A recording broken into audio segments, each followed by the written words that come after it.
ভাই, বাচ্চাটা কান্না করতেছে কেন? ভাই তেমন কিছু না, আমার বাচ্চাটা না টাকার অভাবে পরীক্ষা দিতে পারে নাই, তাই ও কান্না করতেছে।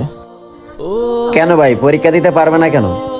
কি আর বলবো ভাই, এই আচার বিক্রি করে যে কটা টাকা পাই, এই টাকা দিয়ে বাড়ি ভাড়া আর বাজার খরচে চালাতে পারি না। মেয়েটার স্কুলের বেতন আর পরীক্ষার ফি চালাবো কিভাবে? রিয়াজ, তোকে আমি এখানে কেন নিয়ে আসছি জানিস? মেয়েটা টাকার অভাবে পরীক্ষা দিতে পারতেছে না, এটা আমি ওই দূর থেকে দেখেছি। আর এখন তো তুই নিজের কানেই শুনলি।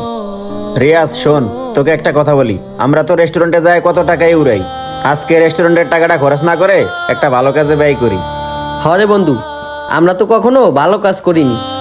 চল আজকে আমরা একটা ভালো কাজ করি।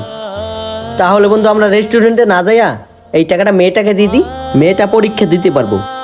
হ্যাঁ বন্ধু, তুই ঠিকই বলছস, মেয়েটা পরীক্ষা দিতে পারলে আমাদের কাছেই ভালো লাগবে। আচ্ছা ভাই বলেন তো, ওর স্কুলের বেতন আর পরীক্ষার ফি কত? ভাই সব মিলিয়ে 5,000 টাকা।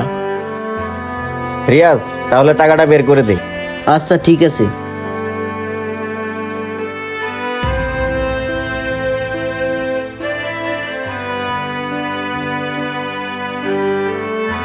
এই যে মামুনি, এখানে 5,000 টাকা আছে, তোমার স্কুলের বেতন আর পরীক্ষার ফি দিবা। ধরো, আর কান্না করো না।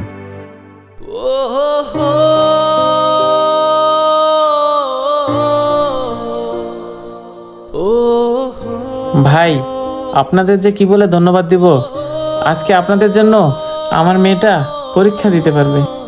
আচ্ছা ঠিক আছে ভাই, আপনি থাকেন, আমরা আসি। আজ চল। হ্যাঁ চল।